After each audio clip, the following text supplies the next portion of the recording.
Foreign men waved Al-Qaeda, ISIS, and Taliban flags on the Sydney Harbour Bridge today. Forget Israel-Palestine for a second.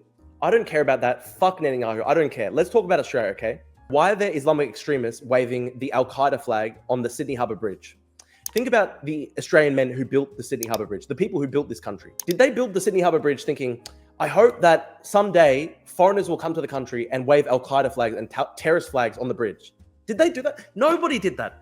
Nobody was consulted. Nobody said this is great for the country. Nobody can explain how this is good for the country. Nobody can explain why we have photos of Paul Hogan on the Sydney Harbour Bridge a couple of decades ago, and now you have Islamic terrorist supporters on the bridge waving Khamenei portraits, waving ISIS flags, Al-Qaeda flags. Nobody can explain how that's an improvement. Nobody can explain why that's good for the country. Nobody can explain that. Nobody can explain why the people who built the Sydney Harbour Bridge should be pissed on and spat on to that degree. Nobody can explain how that level of disrespect is actually good for the country. It's actually something that we should welcome.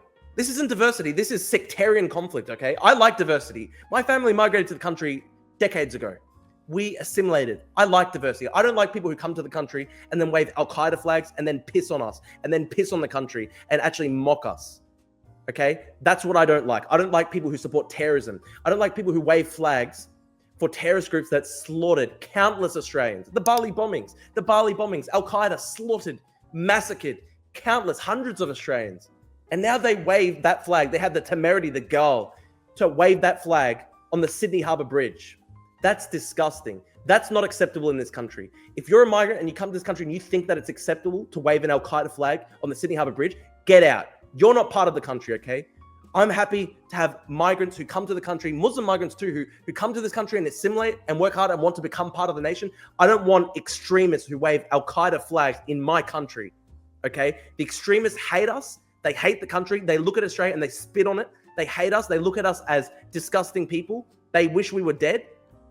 And so we can't have a nation when we have people who hate us and want to spit on us and want to kill us in the country, okay? If you wave an Al-Qaeda flag, fundamentally, you want to kill us. So you can't be in the country. Honestly, Australia's going to collapse. It's going to collapse into a Lebanon-style sectarian division. It's going to collapse into Lebanon-style sectarian division and conflict.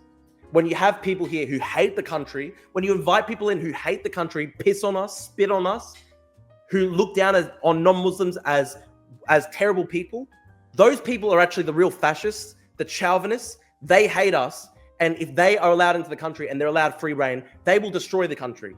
They will destroy the country. We can't have a nation when we have people marching with Al-Qaeda flags. They have to be deported. People who wave Al-Qaeda flags have to be deported. They're not Australian. I don't care if they've got paperwork saying that they're Australian. If they wave an Al-Qaeda flag, they're saying that they hate the country and that they want to kill other Australians. Get out of the country. Get out of the country. You're not a real Australian. If you wave an Al-Qaeda flag, you're not a real Australian. You have to go. The last time the Al-Qaeda flag was flown in Sydney was during the worst terrorist attack in the history of the city, the Lindt siege.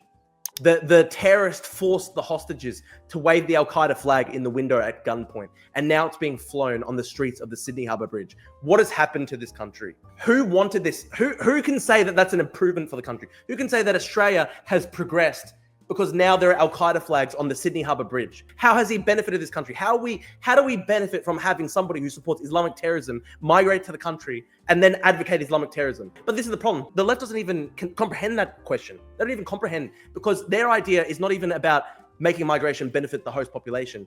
They actually I think they think of it as a punishment. They're like, Australia's built on genocidal colonization and white racism, and therefore having people who support Islamic extremism come into the country, that's your punishment. That's your punishment. They envision it as a punishment for people.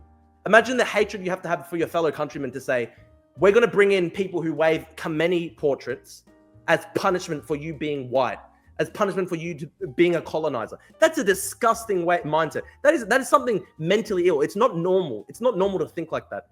Nobody can actually argue that it's a positive for the country. Nobody can actually argue that bringing in outright extremists is a positive for the country. The only thing that they can say is, oh, well, this is just your just desserts. This is just your just desserts for being a colonizer.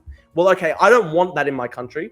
I'm not going to accept being spat upon by people who hate us. I'm not suicidal. I'm not going to place my neck before the executioner's blade.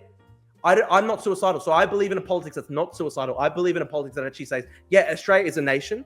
We believe in Australia as a nation. And we believe that migration should benefit the Australian people. And where there are cases where it doesn't, for example, Islamic extremists, you're out, you're gone. It's just normal. It's called being mentally normal, okay? We believe in the country existing, and we won't make apologies for thinking that Australia is actually a good country that shouldn't be destroyed by Al-Qaeda supporters. Thank you.